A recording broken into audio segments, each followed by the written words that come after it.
Okay.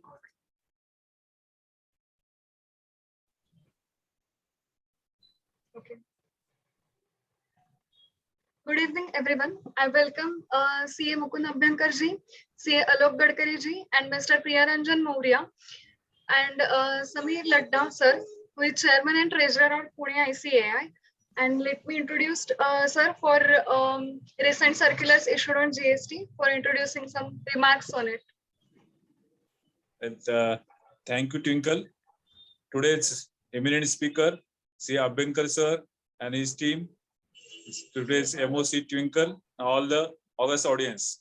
Welcome today's topic on GST and latest circular. And when there is a speaker like Abhyankar sir, nothing like it is really privilege for us as a Pune branch. I as the chairman of Pune branch, I thanks Abhyankar sir and other two eminent speakers, who is teammates of Abhyankar sir, for giving their valuable time to Pune branch. Thanks a lot, sir. We wish you all the participants very happy learning. Before I hand over to MOC, I would like to make some announcement.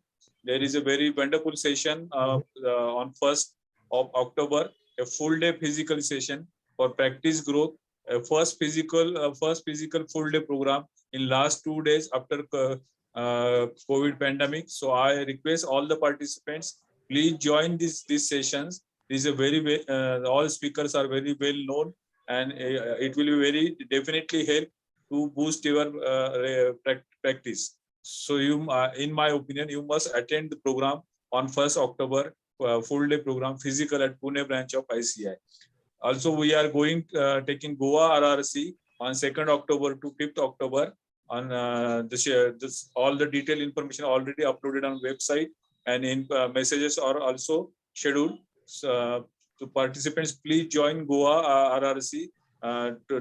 By tomorrow evening, we will also declare the subjects which will be taken in the RRC. So don't forget, 2nd October to 5th October, Goa RRC hosted by Pune branch of ICAI. With this, I hand over to MOC for further process. Over to you, Tinkle. Thank you, sir. Thank you so much. Let me introduce all our speakers to the attendees right now. So let me introduce first Mukund Bhalachandra Abhyankar, sir, who is a chartered accountant, who is also a fellow chartered accountant. He has passed his CA final exam in May 1984, and he has also done certification course in computer systems and programming by Regional Computer Center in December 84. He has got professional experience for more than 37 years and industrial service for more than 11 years. He has wide experience in finance and accounts department of reputed companies like Walchand Nagar Industries Limited, Alpha Laval India Limited, and he has handled areas in the capacity as a senior level executive, including corporate accounts, MIS, taxation, and audit. He has also professional practice for more than 26 years. He's been conducting lectures for MBA course and is a visiting facility to Symbiosis Institute of Business Management and University of Pune. He's also conducting seminars and various presentations for institute. Let me introduce to our second speaker of the day, FCA Alok Gadkari ji, who is also associated with firm AB Abhyankar and Company for last 8 years. He has also formed LLP with Abhyankar sir in 2013. He has done his CA in May 2012 and also an MCOM from Pune University. And he has handled areas like GST, MVAT and CST, service tax, central excise and LBT, and also has handled consultancy, audits, assessments, and appeals regarding all of the above areas. He is also conducting seminars and presentations for ICAI. Now, I would like to introduce Mr. Priyaranjan Maurya ji, who is also associated with MBA Abhyankar and Company for last 12 years. He is STP, that is Sales Tax Practitioner, GST Practitioner, and has done BCom from Mumbai University, Poddar College, Matunga. He has also handled areas over GST, MVAT, CST, service tax, central excise, LBT, and income tax. He is also expertised in consultancy, audits, assessments, and appeals. He is also conducting seminars and presentations for ICAI. Now, I would like to welcome all from MB Abhyankar and Company. So, actually, recently, एवढे changes झालेले आहेत, sir, and we are continuously facing circulars. We are तारीख पे तारीख मिल रही है हमको, notifications over the notifications. So I would like to first welcome Mukund sir for giving this session. I'm handing over this to Mukund sir.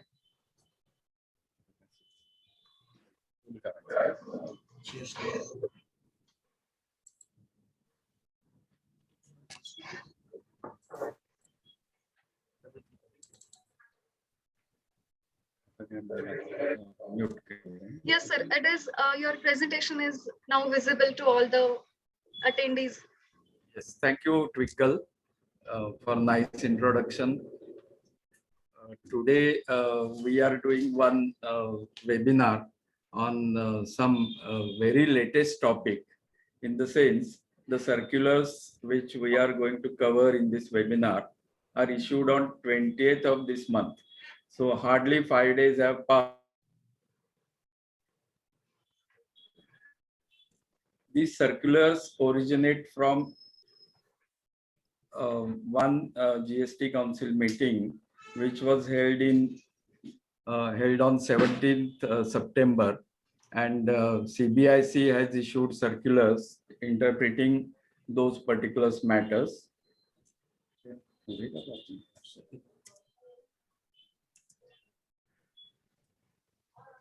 Just 1 minute, some technical problem is Yes, there. sir. No problem. Take your time. Page down. Okay, the problem is solved. What I was mentioning was that this GST Council meeting was held on 17th of this month, and the issues of those meetings were discussed in these circulars. These issues are so important that they needed to be deliberated at the highest decision-making body under GST, that is GST Council. So the issues dealt with by these circulars are very important and have great impact on the trade and industry. These circulars which we are covering are numbered from 159 to 161. And as I mentioned, they have been very recently issued, that is on 20th of this month. So hardly 5 days have passed, and this may be the first program in the country as such where these circulars may be getting discussed. So I'm fortunate to have this opportunity to share with you my particular views on these particular circulars, which are very important. First thing about these circulars is that hardly any legal point is covered by these circulars. There was a lot of ambiguity about the issues which are covered by these circulars, and that is why representations were made to GST Council to make sufficient clarifications, and accordingly GST Council had directed CBIC to make decisions of GST Council in this regard public, and for that these circulars are issued by the CBIC. Basically, there was considerable ambiguity having significant financial burden on tax because of the disconnect between the interpretations by the taxpayers and by the authorities. By disconnect, as I mentioned in the slide, this disconnect is mainly resulting into demands of tax on taxpayers and rejection of refunds by the authorities. So considerable financial impact is there because of the issues that are being clarified. Relief. We are going to discuss what is not covered also and what gray areas still remain. But many good things have happened, and these are beneficial to the industry. So synopsis will be there, where we will take a summary of what these circulars really make clear and what they still lack and what still needs to be done further to bring more clarity. Now, what are those ambiguities which are attempted through these circulars? First, take circular number 159. there is a big contentious issue of what is taxable in India under intermediary service. And when it is an intermediary service, the provision of supply of service becomes taxable, vis-a-vis what is outside of intermediary service, and hence may become eligible for export and its attendant benefits. So the tussle is between whether particular export becomes an intermediary service and hence taxable in India, and whether this particular export is not an intermediary service and hence eligible not only for tax exemption but also for benefits of refund of GST paid on inputs for those services. So there is a double whammy if a particular export is considered as intermediary service, and this double whammy is eliminated if that intermediary service application is not there. So whether a particular service is an intermediary service or not, in case of export, becomes very relevant, particularly for IT and ITES sector. Under Section 13 of IGST Act, which deals with the place of provision of supply of service, subsection 2 provides for a default situation where place of supply for a particular service is the place of recipient of service. So this is the default rule, and accordingly, when service provider is located in India and recipient is located abroad, on application of this default section, service qualifies to be an export and hence eligible for GST exemption and also for refund of input GST.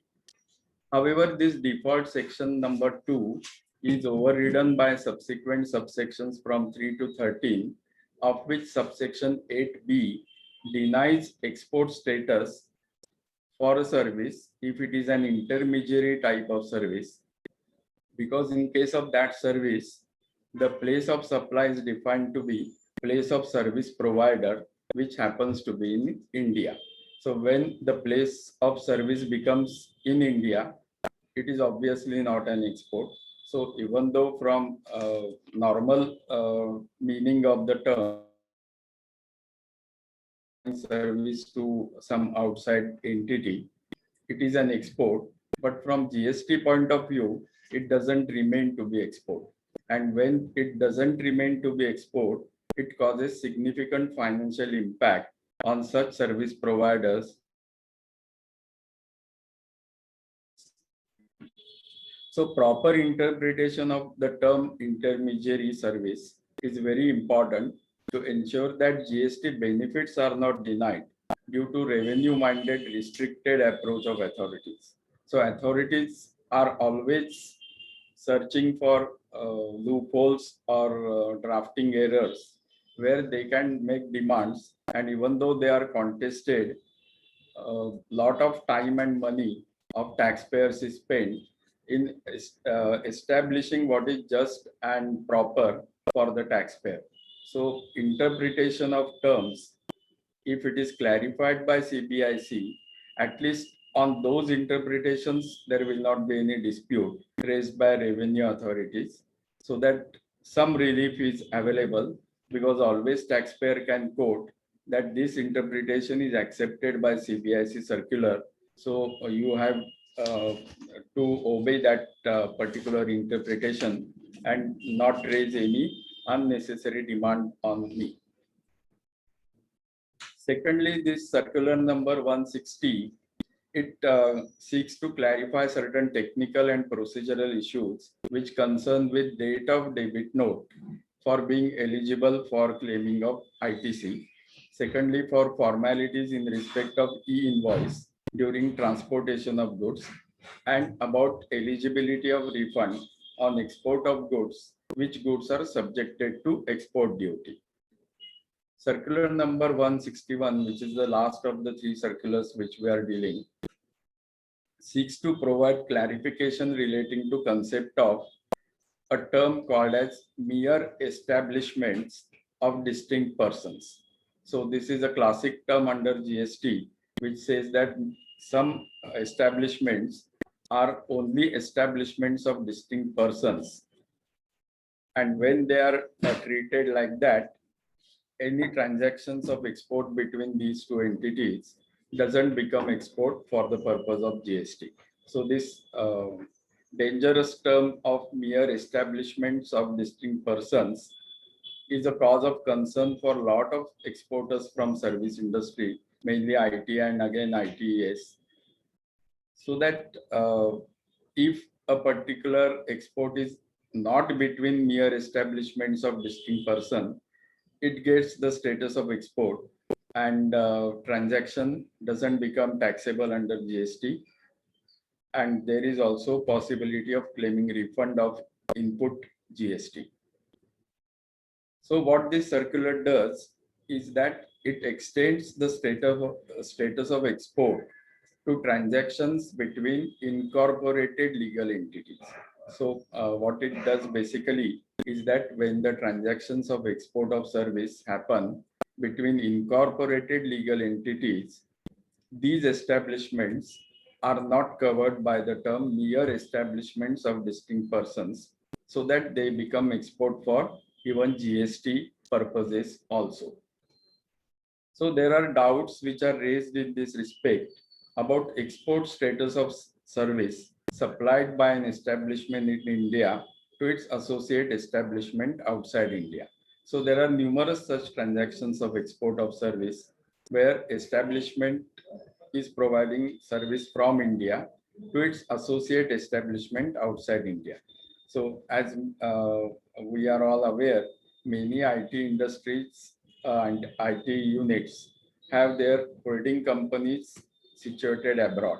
And there are so many outsourcing activities done by holding company to their Indian subsidiaries. So the issue becomes very relevant for large number of transactions happening in IT sector, because most of the IT organizations have this type of legal structure. So huge financial implications emerge from these doubts, whether particular two establishments are mere establishments of distinct persons. Because when these are considered to be mere establishments, supply doesn't become an export for GST, and GST exemption is denied, and also refund of input GST is not possible. So concept of mere establishment of distinct persons needed clarification. So this circular now abundantly clarifies that when there is a transaction, two types of transactions which are covered in the slide. First is supply of service is made by an Indian subsidiary company incorporated under Companies Act to an establishment located outside India belonging to its holding company, which is incorporated under laws of that country. So to put it in some another simple words, it means that Indian subsidiary, which is obviously a company under Companies Act, is providing service to an establishment belonging to its holding company, which again is incorporated under laws of that country, and it is also located outside India. So the transaction is between establishment in India and establishment outside India, but both the establishments are incorporated establishments, where the first establishment from India is an Indian subsidiary, and the establishment to which the supply is made belongs to a foreign company which is incorporated in that country. So first type of transactions which are covered under this circular are between Indian subsidiary company and establishments belonging to its holding company, which is a foreign company incorporated under laws of that country. And second type of transactions which are also covered by this circular is that supply of service is made by an Indian holding company, because there are many Indian IT companies who have established their subsidiary companies abroad, because Indian holding company requires some physical setup in that country where the customers are located, so that with that particular physical and hardware setup, they can deal with their customers better. These are called as on-site services in case of IT sector. So supply of service is made by an Indian holding company to establishment located outside India belonging to its subsidiary company incorporated under laws of that country. The scenario here is an Indian holding company is having its subsidiary abroad, which is again incorporated under laws of that country, so that any supply of service by such Indian holding company to its subsidiary abroad also becomes an export, because the transactions between these two entities are not considered to be transactions between mere establishments of a distinct person. So basically, this particular circular 161 extends the meaning of mere establishments of distinct person, so that it excludes from the concept of mere establishments the incorporated legal entities in both the countries. So basically, this particular circular helps many of the Indian IT sector companies who are having dealings with their associate companies abroad, who may be their holding companies or subsidiary companies. Now I hand over this session to my colleague CA Alok Gadkari, who will be dealing with first circular, which is about intermediary services.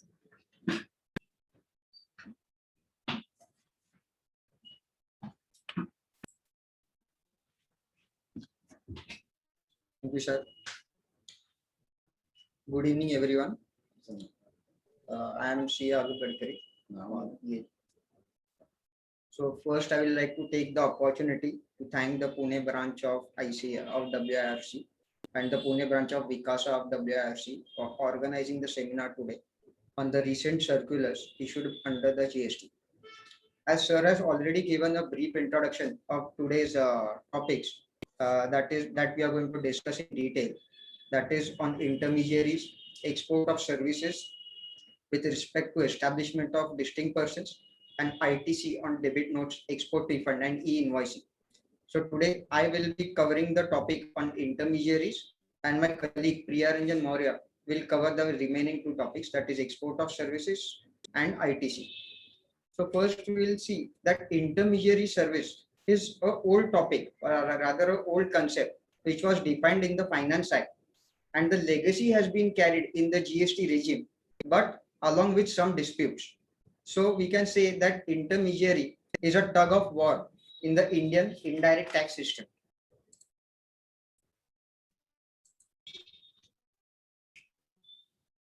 So before moving to the definition of intermediary, we will understand why there is a need of intermediaries. In this era of globalization, where jurisdictions are delimiting business or across geographies, in order to carry out cross-border transactions, are always in search of taking benefits with respect to taxability or the fiscal environment. Involve efficient use of supply chain resources and also involves working with agents or intermediaries.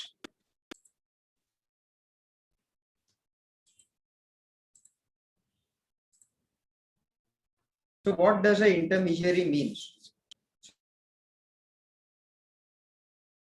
Any other person who arrange by whatever name called, who arranges or facilitates the supply of goods or services or both or securities between two or more persons, but does not include a person who supplies such goods or services or both or securities or on his own account.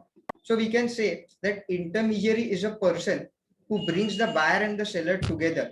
He is just a facilitator who does not actually supply the goods or services on his account.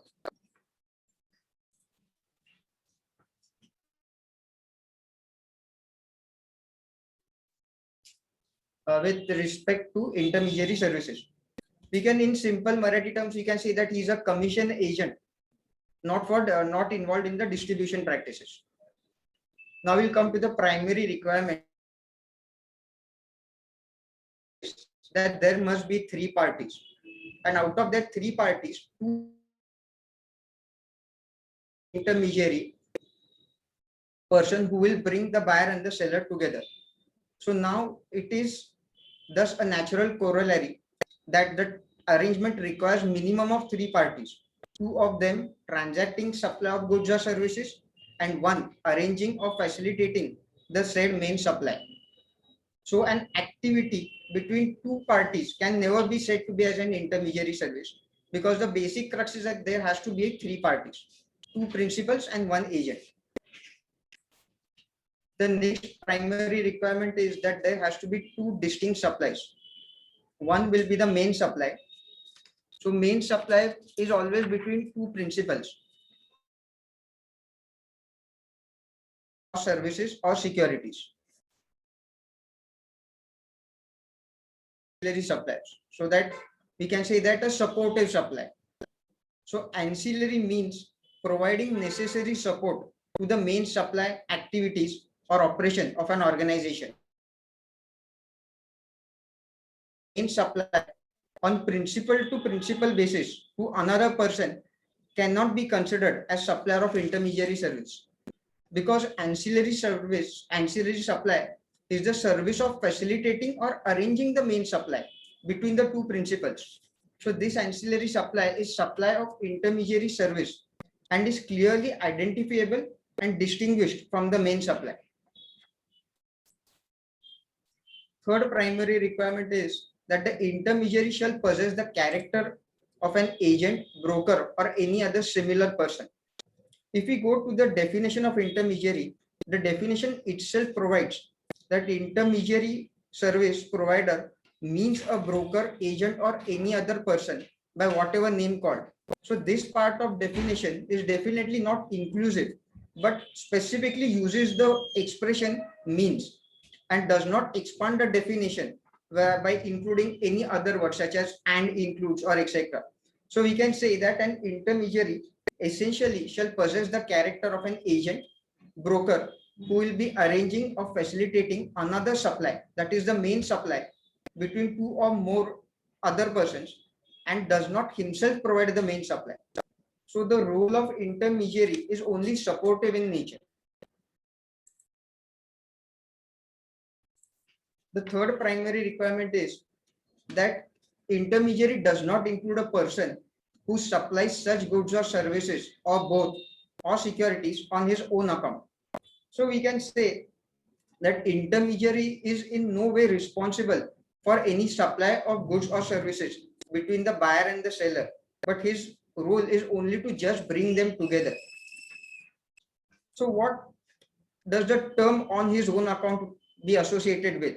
So we can say that on his own account will be associated with responsibilities, disclosures, and representations made by the parties.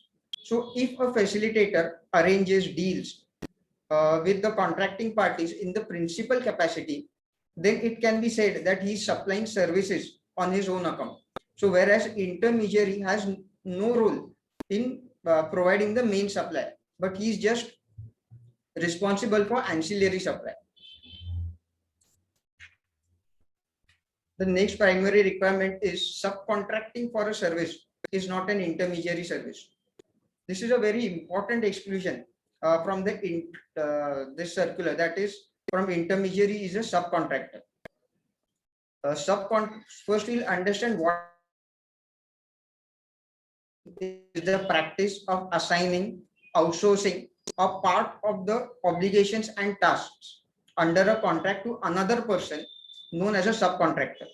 So subcontracting is especially prevalent in areas where complex projects are undertaken, such as construction and information technology. So here the supplier of main service may decide to outsource the supply of main service either partly upon the volume of the, and intermediary cannot be involved in the main supply but acts only as a facilitator or an arranger. So whereas in subcontracting, the person providing the service will be a part of the main contract, hence cannot be termed as an intermediary service. Now we'll take two illustrations so that the concept of intermediary will be more simple to understand. The manufacturer and supplier of a machine, and C helps A in selling, who wants to purchase the machine by for his services of locating B and helping in finalizing the sale contract, that is selling of machine between A and B, and he raises invoice on A, which is paid by A for the same. So here A and B are involved in the main supply of the machinery, whereas C is just a facilitator to the supply. So in this arrangement, C is providing the ancillary supply of arranging or facilitating the main supply of machinery between A and B, and therefore C is not an intermediary, and therefore C is an intermediary and is providing intermediary service to A. We'll go to second illustration. Second illustration is A outsources. A is a software company which develops the software for the clients as per the requirements. Here A has a contract with company B for providing some customized software for its business operations. Now, being as this is contract is big, so A outsources the task of designing and developing of a particular module to C, for which C may have to interact with B to know their specific requirements. So here C is providing the main supply of service of design and development of software to A. Thus, C will not be an intermediary in this case. So we can say that this illustration is a case of subcontracting, where all the parties are involved in the principal or main supply.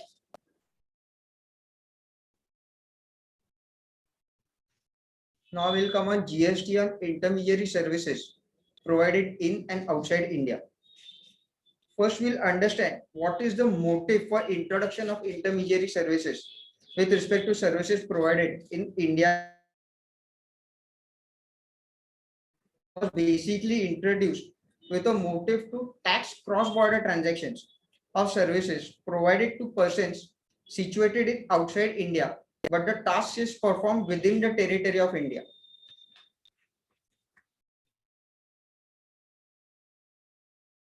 We'll first understand what is export of service. So there are 5 conditions which shall be satisfied for naming it as an export of service. First is the supplier of service shall be located in India. Recipient of service is located outside India. Third part is place of supply of service from the supplier of service in convertible foreign exchange. And the fifth is supply.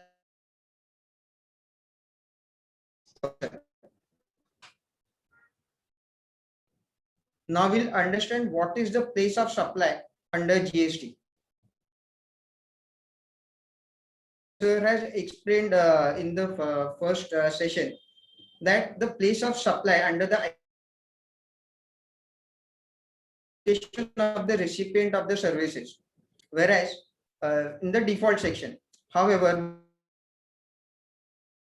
covered under subsection 8, which is falling within the range of subsections 3 and subsections 13 of section 8 mentioned above, wherein the location of recipient becomes irrelevant. So this specific provision of place of supply of intermediary services under section 13 of IGST Act shall be invoked only when either the location of the supplier of intermediary service or location of the recipient of intermediary service is out. So section 3, the location of the service provider will be the place of supply in case of intermediary services.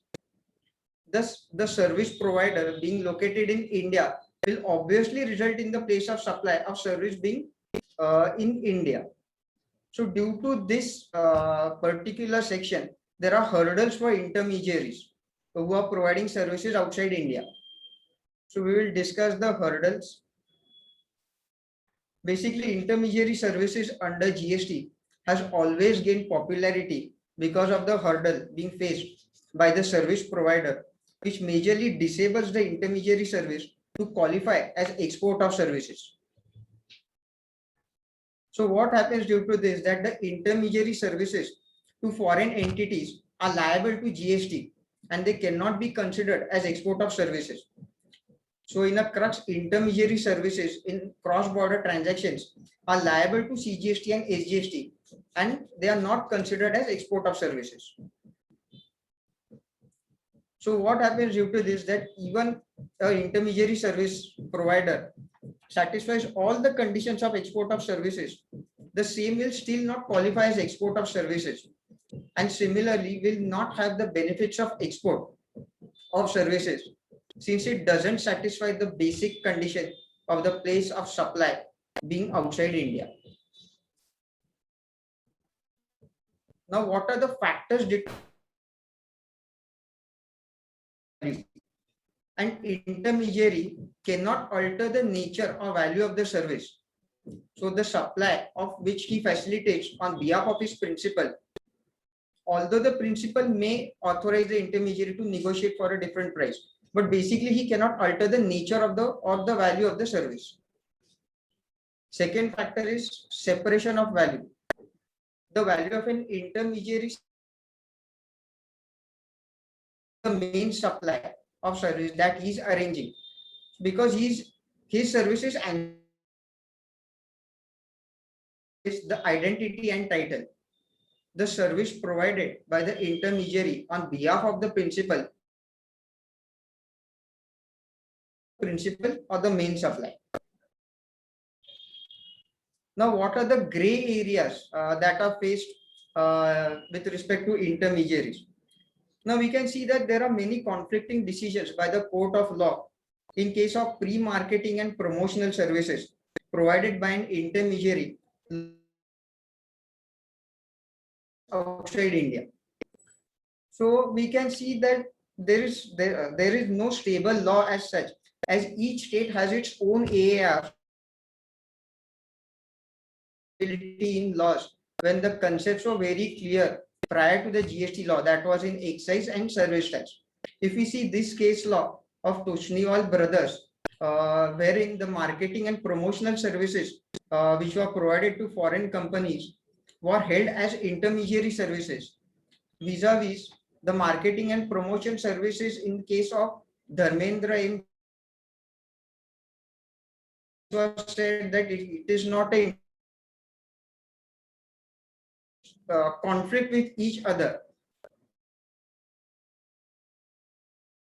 Still clarification which is still awaited from the department on such transactions.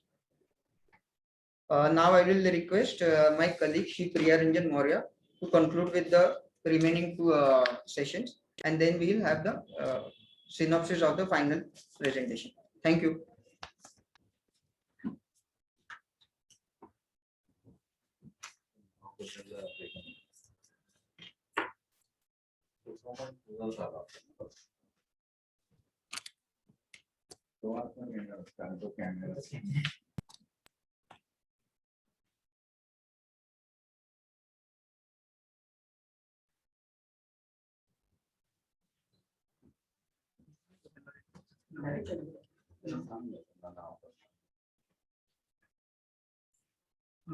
Good evening, all the panelist members and dignitaries present in the webinar. I wish to thank Pune branch of ICAI and Pune branch of Vikasa of ICAI for organizing today's webinar on the recent circulars in GST, which are very important to the GST taxpayers and is going to make a positive cash flow impact on the business of the GST taxpayers. On input tax credit in relation to debit notes, non-requirement of e-invoice, non-requirement of physical tax invoice for e-invoicing dealers, and allowance of refund on goods which are subjected to export duty covered under the Customs Tariff Act 1975, and clarification on export of services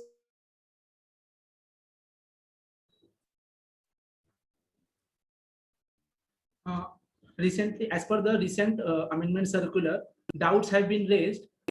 What is the relevant due date for determining the financial year for the availment of input tax credit?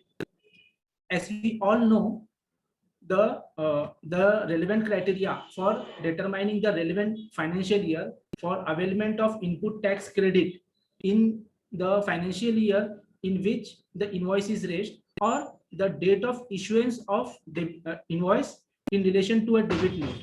Therefore, under the before the clarification was issued, the relevant due date was the financial year in which the invoices are raised and not the date of issue of debit note.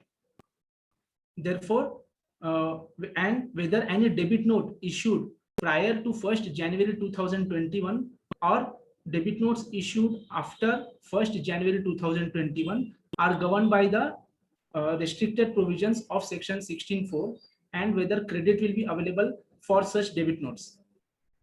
So we will be looking taking a look at the table which will guide us whether the debit notes are available. The debit notes are available for availment of input tax credit. Now we will also go through the restricted provisions which were applicable before this recent amendment.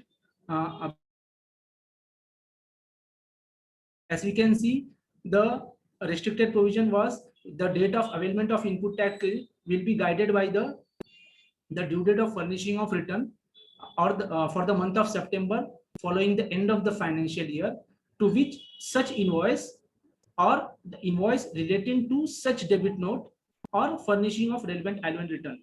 Therefore, in case of debit notes, the relevant date was the date of issuing of invoice and not the date of debit note. So whichever is earlier of these transactions, then the date of availment of credit was according to such dates. However, as per the recent amendment as per the Finance Act 2020, which has been made applicable from 1st January 2021, the section reads as the following of the two as the date for which availment of input tax credit on such debit notes will be available. So as per the recent amendment, the date for availment of ITC will be the financial year to which such invoice or debit note or furnishing of the relevant annual return. Now here, as per the recent amendment, we can see the due date of invoice has been removed, and specifically the debit note is mentioned and not the debit note in relation to an invoice. So therefore, now the intention of the law from the date of issuance of the underlying invoice for the purpose of availment of input tax credit. Accordingly, with effect from 1st January 2021, in case of debit notes, the date of issuance of debit note and not the date of the invoice in relation to such debit note will be the determining factor for relevant financial year for availment of ITC. Accordingly, input tax credit will be applicable from 1st January 2021 on all such debit notes issued after 1st January 2021. Similarly, in case of certain debit notes which are issued prior to 1st January 2021, but the credit for such debit notes has not been availed, in such cases also the due date will be the relevant financial year considering the recent amendment provision. For getting the better clarity, I have shared a table which will guide us in properly that what is the relevant financial year for availment of input tax credit. We will see the first example where the date of debit note is 7th July 2021. However, the date of invoice is 16 March. So as per the earlier existing provision, which was applicable up to 31st December 2020, the relevant financial year for availment of ITC will be 2020-21, as the date of invoice is the determining factor, and the relevant due date for availment of ITC and the limitation time period for the returns to be filed up to September 2021. So therefore, before the amendment circular, the date of invoice will be the determining factor, and if the date of invoice is 16 March, then 2021, then the relevant financial year will be 2021, and therefore the due date for availment of ITC for such invoice will not be after 30th September 2021. However, we will take the same example as per the amended provision, where the date of debit note is same 7th July 2021, but the date of invoice is 16th March. However, the relevant factor will be the date of debit note and not the date of invoice. Now, since the debit note date is 7th July 2021, which is issued in the financial year 2021-22, therefore the relevant due date, the limitation period for availment of input tax credit for such debit note will be 30th September 2022, and not as case in case of the first example. Similarly, we will take another example where the date of debit note is same and the date of invoice is also in the same financial year. So where the date of debit note and date of invoice is in the same financial year, if we see the earlier provision, the due date for availment of credit is 30th September 2022, since the relevant financial year is same for both the debit notes and the date of invoice. However, as per the amended provision, even though the date of invoice is 6th April 2021, but when the date of debit note is 2021, the amended provision also says the same thing. Now we will take another example, which is going to be a changing factor for all the business enterprises, where the date of invoice is prior to 2 years, like 15th July 2019, but the date of debit note is 10th November 2020. Now, in such case, if the credit of input tax credit for such invoice is availed, but the date of debit note is 10th January 2020, and the relevant financial year is 2019-20, and since the debit note is raised after the limitation period of 30th September 2020, therefore the credit for such debit note is not eligible, and since it has lapsed the limitation period. If we see, even though the date of invoice is prior to the circular, and the date of debit note is 10th November 2020, and if the credit of such debit note is not availed before 30th December 2020, then the relevant financial year for such debit note will be 2020-21, and credit of such debit notes is still be available for input tax credit. Therefore, in such cases, the debit notes which are raised prior to 31st December 2020, but the credit for such document is not availed in the returns to be filed up to 31st December 2020, then the relevant financial, as per the amended provision, the relevant financial year will be the financial year 2021, and credit for such debit notes can be availed for the period of returns.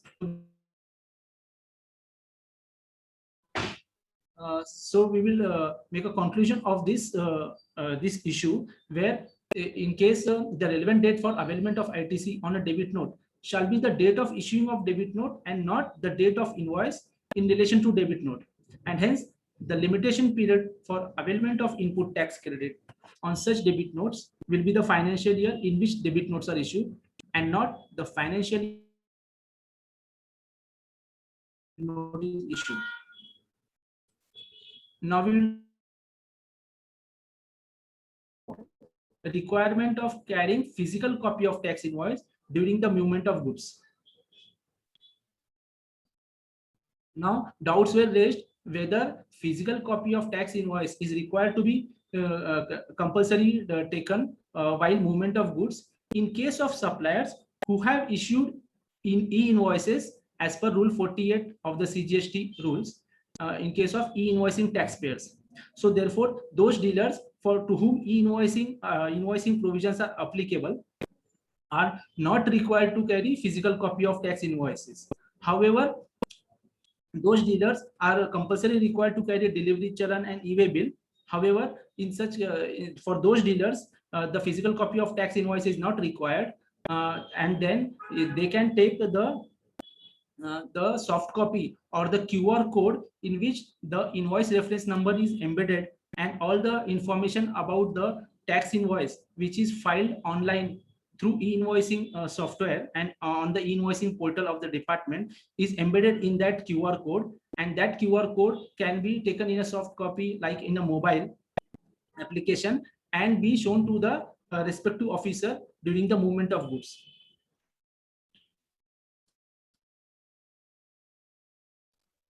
So like we see, the person who is in charge of conveyance in the normal scenario under Rule 138A of the CGST rules 2020-2017, he is required to carry invoice or bill of supply or delivery challan, a copy of e-way bill or the e-way bill number, which is physically mapped to a radio frequency identification device, and provide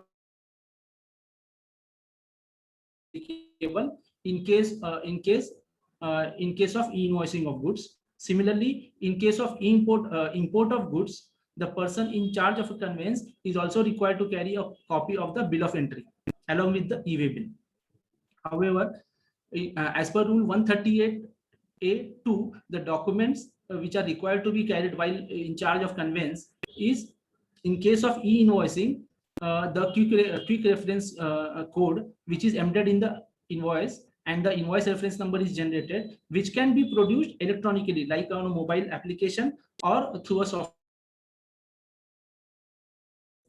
And therefore, physical copy of tax invoice is not required in such cases.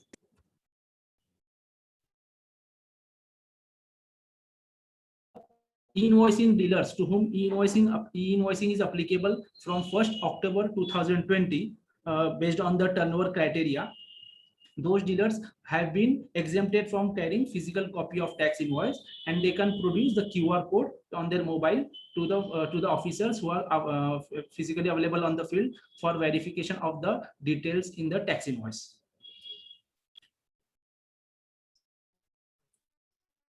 Now we'll go to the next issue, clarification about allowing refund of unutilized input tax credit in case of goods subjected to nil rate of export duty under customs law.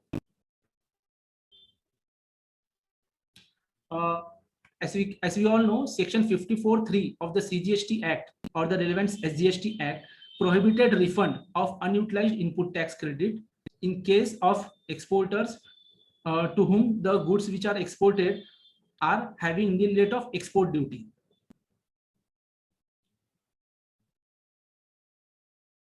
Now we can see the relevant provision of Section 54(3), where the second provision specifically says that no refund in cases where the goods are exported out of India are subjected to export duty.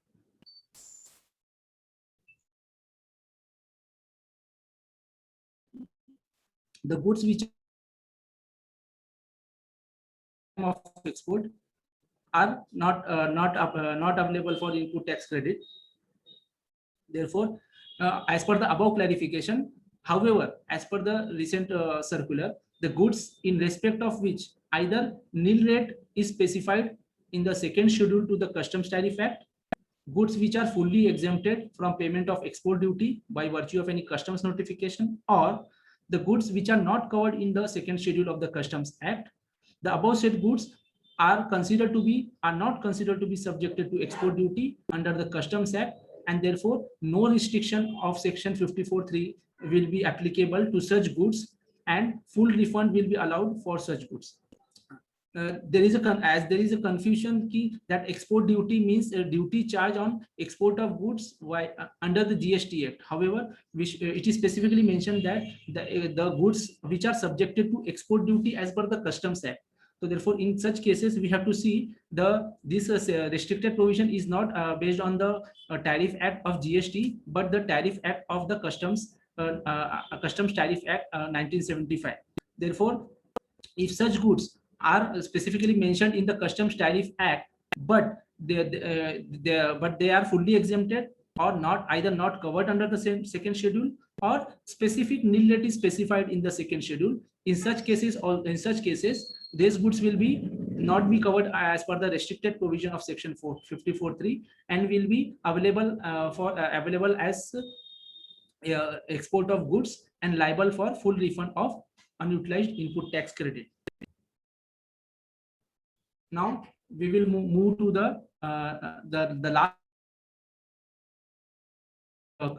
clarification on by establishment of distinct persons. As Alok Gadkari sir has already explained what is the definition of export of services. Export of services means supply of any service when the supply of services is located in India, the recipient of service is located outside India, the place of supply of service is outside India, and the payment of such service has been received in convertible foreign exchange, and the final are not merely establishments of distinct person in accordance with explanation 1 in section 8 of the IGST Act. Now we have to see the fifth condition, that the supplier, that the merely establishments of distinct persons in accordance with explanation 1. So due to ambiguity in the interpretation of explanation to the export of services, this condition restricted the supply of services, and therefore refund was not allowed for such transactions where the transactions was between the Indian companies with its foreign branch or subsidiaries, or a foreign company registered in India with its foreign branch or subsidiary. Therefore, clarification was sought whether refund will be allowed for such transactions.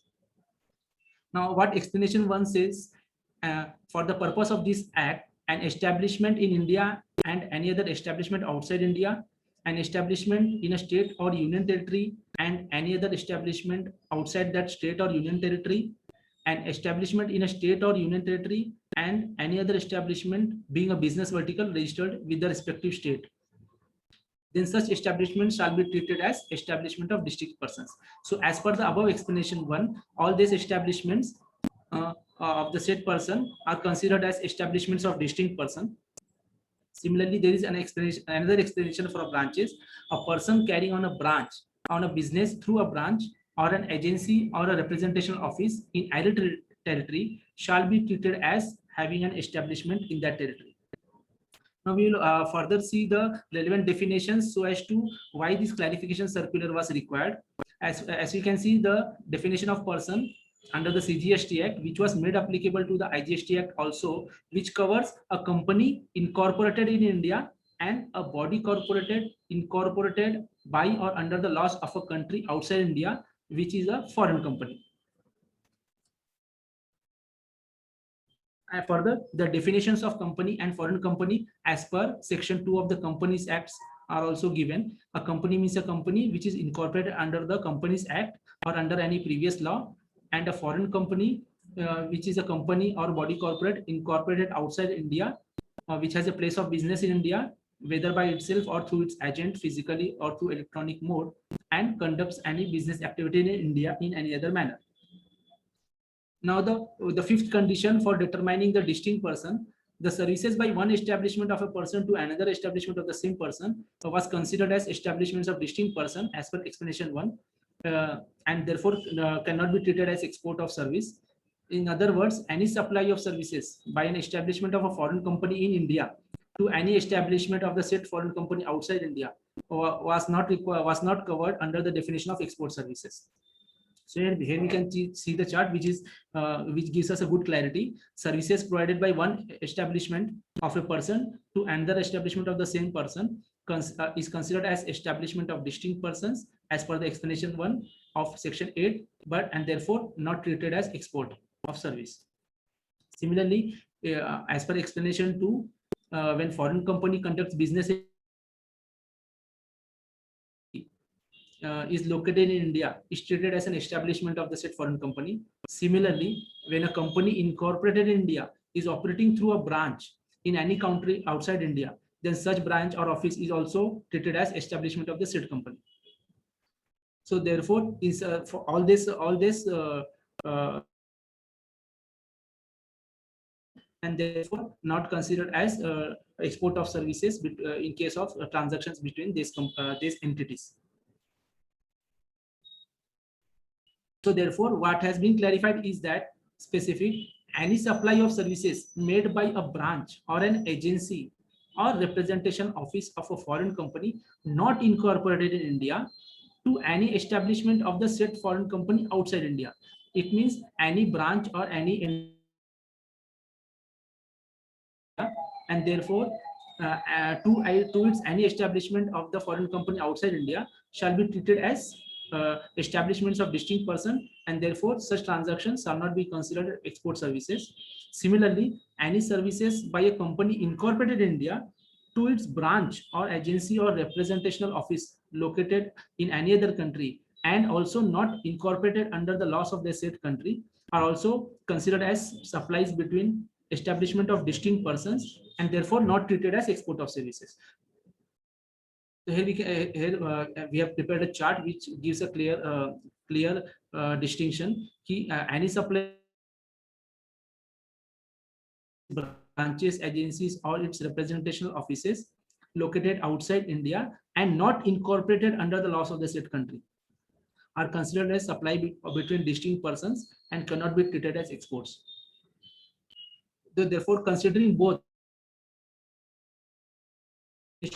of company and foreign company as per the Companies Act, it is observed that a company incorporated in India and a foreign company incorporated outside India are separate legal entities. Therefore, a subsidiary or sister concern or a group concern of any foreign company which is incorporated in India, then the said company incorporated in India will be considered as a separate person under the provisions of CGST Act. Accordingly, would be considered as a separate legal entity and then entity than the foreign company. Therefore, it is important to note that while doing any export of services, incorporation of both the entities in India as well as outside India in the relevant country of operation is important to be considered separate persons or separate legal entities under the CGST Act, and then such entities will not be considered as merely establishment of distinct persons treatment as export of services. Therefore, it is clarified that a company incorporated in India and a company incorporated under the relevant laws of a country outside India, which is also referred as a foreign company under the Companies Act, are separate persons of CGST Act and thus separate legal entities. Accordingly, these two separate persons would not be considered as establishment of distinct persons in accordance with explanation 1, and therefore will be treated any transaction between these two companies for a supply of services will be treated as export of services. So, therefore, the supply of services by a subsidiary, sister concern, or a group concern of a foreign company which is incorporated in India and to the establishments of the said foreign company located outside India would not be barred by the limitation or the condition of section 2 subsection 6 of the IGST Act for being considered as export of services, as it would not be treated as supply between merely establishments of distinct persons under explanation 1 of the IGST Act. Similarly, supply from a company incorporated in India to its related establishments outside India, which are incorporated under the laws outside India, would not be treated as supply of merely establishments of distinct persons, and therefore such services would qualify as export of services which are subject to fulfillment of other conditions of section 2 subsection C of IGST Act, and therefore would be eligible for refund of ITC. So therefore, this final circular, the basic condition is that the transactions between the two separate entities, whether they are since they are related, so both the entities between a foreign company and an Indian company, both the entities should be registered and to treat the export of services, and once it is considered that the transactions are not merely merely transactions of distinct persons, and therefore this will be considered as export of services and would be eligible for refund of input tax credit. So I would like to give charge to Mr. Mukund Abhyankar, who will further take charge and finalize the today's session.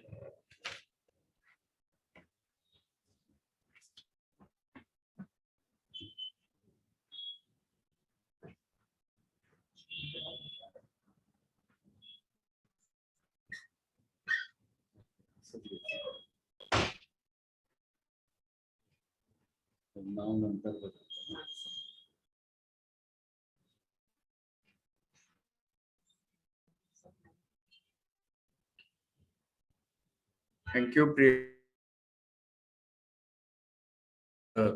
fag end of this particular session, where we are taking a synopsis of what has been discussed so far. And basically, any circulars we have experienced that many areas are explained, while still many remain unclear. So it is better to know what circular has really clarified and what is still remaining as a gray area. So at the end of the session, we are taking as a synopsis this particular aspect of what really has been achieved by these three circulars, which have great relevance in terms of financial impact on exporters of services from India.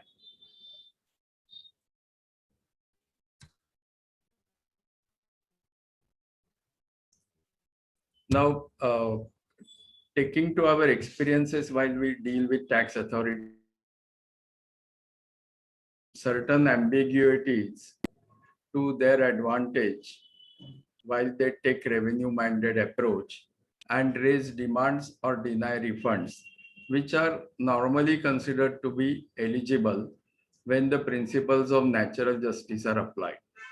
But they take only revenue focused approach and raise demands which need to be fought in courts.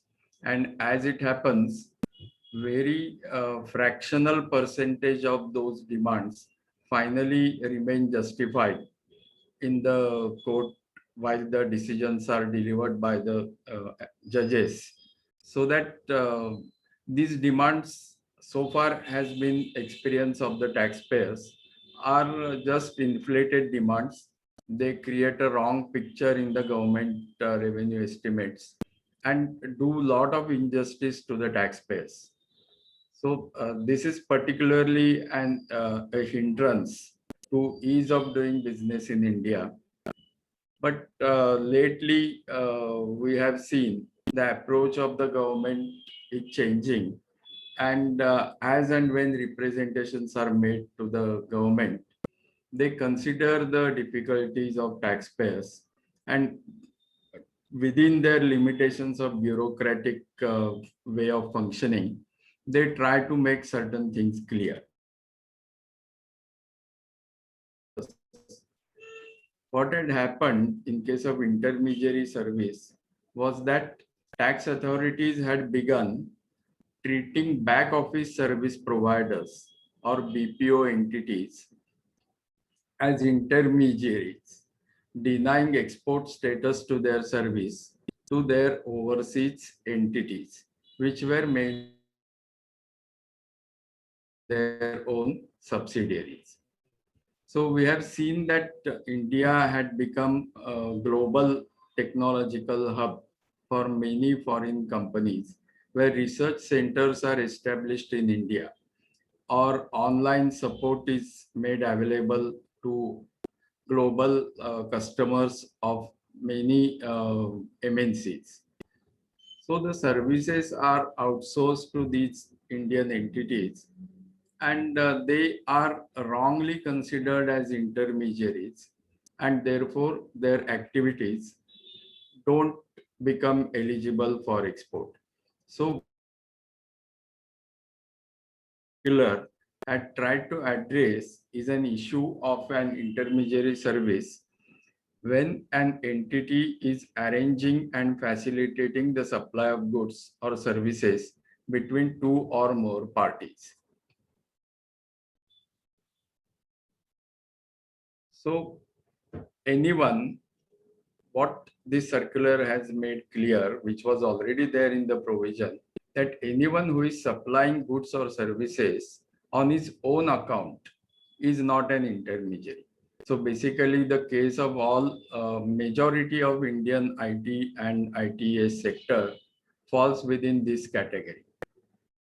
They are given outsourcing activity by their foreign holding companies. So accordingly, subcontracting of a service would not fall in the category of an intermediary service. The supplier of mail service may decide to outsource the supply of mail service to one or more subcontractors. In this case, the real situation is that every subcontractor is providing his supply as a main supply to his buyer on principal to principal basis, and he is not arranging or facilitating the main supply. He is providing part of the supply to his customer, who happens to be the vendor for the main customer. So there is a main supply between principal supplier and his customers, but the supply by subcontractor to the principal, and this subcontractor is supplying his services on his own account and has nothing to do with the supply which is made by the principal supplier. The contract rests separately between the subcontractor and the principal supplier. This particular IT sector is given in illustration 2 of this circular. So that the case details of a taxpayer, if they are broadly similar to the situation described in that illustration 2, there will not be any doubt in the minds of tax authorities as to whether this particular situation is considered to be intermediary or a subcontracting service. So what this illustration 2 does is that it clearly addresses the issue of software subcontracting between two principals to be outside the purview of intermediary services.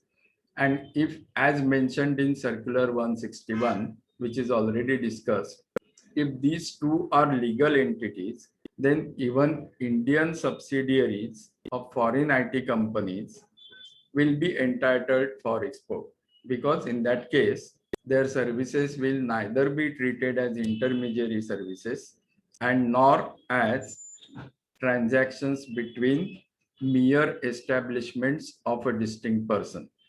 These two categories are causing the denial of export status to the service activities of Indian IT companies.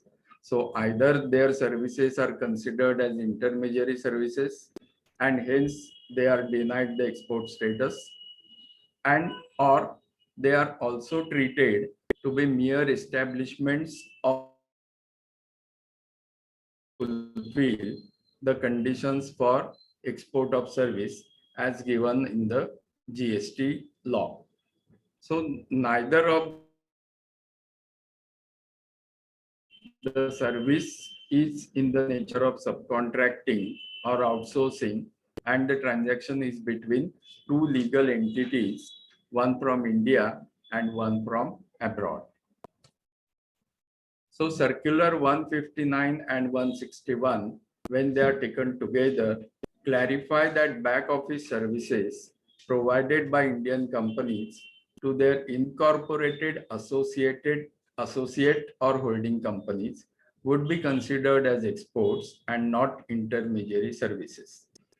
The word incorporated is very important here, because this particular exclusion from mere establishment of a distinct person applies only when both the seller and buyer are incorporated entities.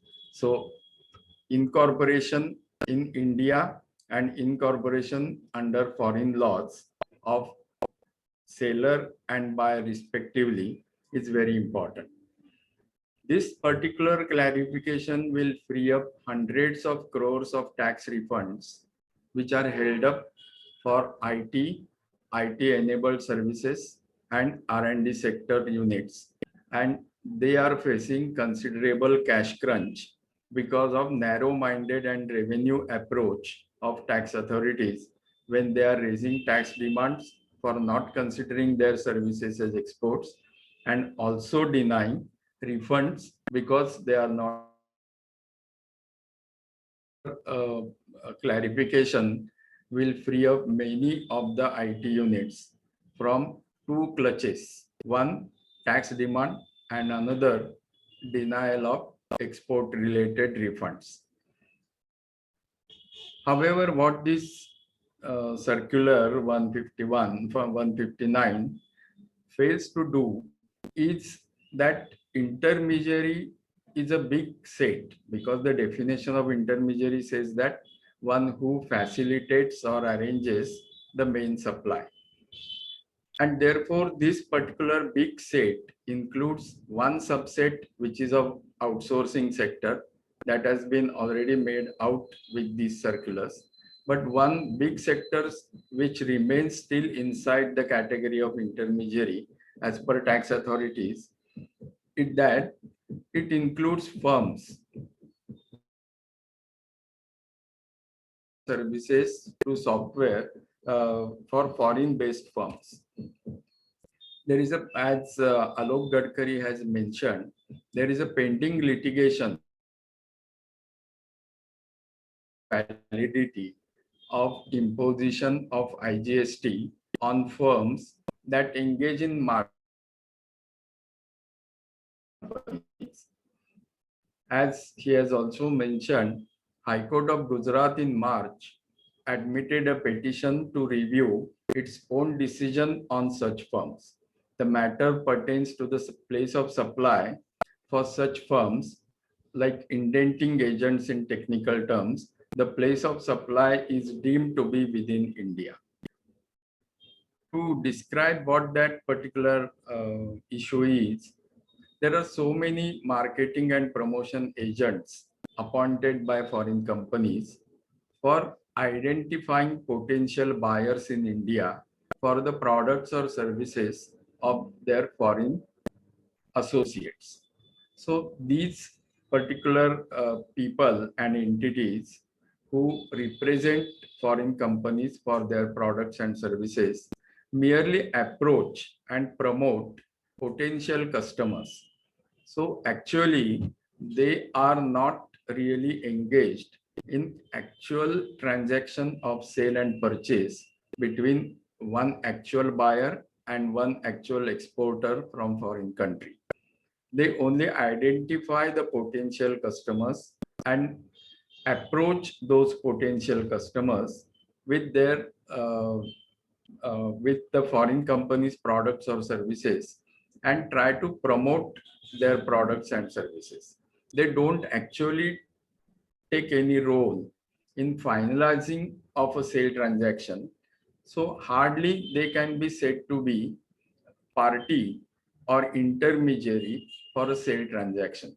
They, in real consideration, provide only peripheral services. But still, tax authorities consider those firms as providers of intermediary services, taking the definition, part of the definition, which deals with facilitating the main supply. Actually, the main supply has not happened, but still the main supply which happens is correlated with the promotion activity done by the agent, and the activity of agent is considered to be an intermediary services. Very big requirement is there for government taking a broader approach and even permitting these particular marketing and promotion service companies free from being considered to be an intermediary service companies, so that that large sector which has still remained outside of the clarification will also be benefited. Now circular 160, what it has done, it has brought out clearly a provision for delinking of the date of issuance of debit note from the date of issuance of underlying invoice for availment of input tax credit, and big ambiguity on this particular aspect is removed. It has also a copy of tax invoice where e-invoice logistic related difficulties will be solved, because even if a truck driver is not carrying physical tax invoice, he will not be troubled by the border check post people. And in case of refunds for export, it is clarified that to export duty, that is on which some export duty has to be paid at the time of export, will be covered under restriction imposed under section 54(3) from availment of refund of accumulated ITC. So big area of export moved out of the restriction. So those large quantities and value of exports will now be eligible for refund of accumulated to export duty. According and in respect of which either nil rate is specified in second schedule to Customs Tariff Act 75, or which are fully exempted from payment of export duty by notification, would be entitled for availment of refund of accumulated ITC. Now circular 161 again is very important circular because it establishment of distinct person, two particular entities which are incorporated type of entities. So mere establishments of different of distinct person denies export status to a transaction which otherwise is of export type. And if some entities are taken out of that scope, it becomes very good benefit for those entities because that output GST is not required to be paid. And at the same time, input GST, which was already paid on inputs for those services, can be claimed as refund. So this particular clarification about not being mere establishments of distinct person ensures global capability centers like R&D centers, technology centers from facing the risk of GST demands entitled for export related refunds.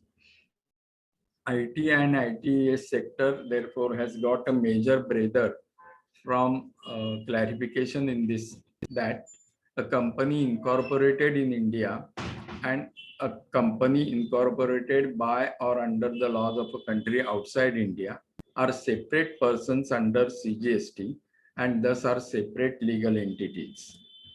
Since these two separate persons would not be considered as mere establishments of a distinct person under explanation 1 to section 8, it will ensure the availability of export status and therefore attendant benefits for being an exporter.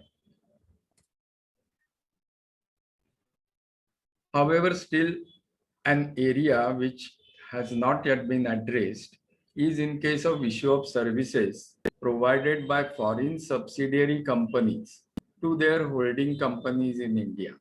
So the situations which are outlined by the circular doesn't deal with this situation when a foreign subsidiary company is providing services to its holding company in India. In that case, currently, this particular service received by Indian holding company from its subsidiary is considered to be an import of service into India and is liable for reverse charge. This reverse charge results into blocking of cash because GST on import of services has to be paid first. Then the holding company will have to claim ITC for that payment. And whenever the export happens, it can either claim a refund of that ITC or will have to go for rebate. But that involves a lot of working capital requirement. Actually, therefore, a clarification is needed for services rendered by Indian subsidiaries of Indian companies who are giving services to their holding companies. So services are also given by subsidiaries to the holding. but that issue remains to be addressed by these clarifications. On the whole, it appears that these circulars on the instructions of GST Council have dealt with very important matters and have given lot of benefit through clarity to large sector of IT and IT to be welcome, though much